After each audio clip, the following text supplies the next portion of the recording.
This past weekend, Canelo Alvarez earned a unanimous decision victory over Austin Trout in front of a massive, raucous crowd at the Alamodome in San Antonio. It was a closely contested fight in which there were very few clear-cut rounds controlled by either fighter. Though it would have been perfectly acceptable to score the fight by a round or two for either man, Trout wasn't robbed of a decision by any means. But a robbery did take place during that fight nonetheless. The WBC's bizarre open scoring system stole what could have been a highly dramatic conclusion to a close fight between two elite fighters. The fans were the ones who were robbed on Saturday night.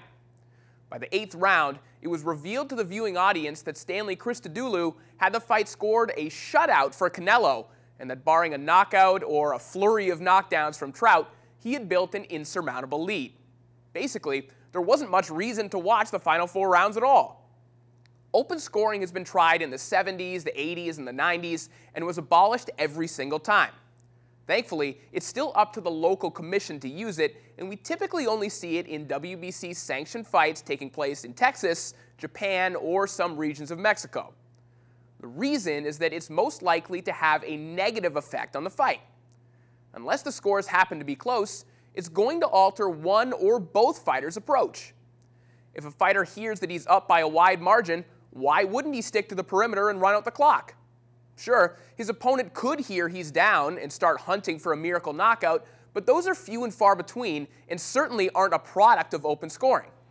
You're more likely to see what Sam Peter did against Vitaly Klitschko after the House MC announced the open scores after round 8 in 2008. He'll just pack it in and quit on the stool.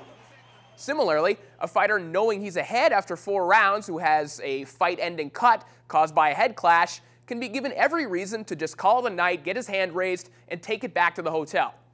All of these are completely rational decisions, and no fighter is to be blamed for making them.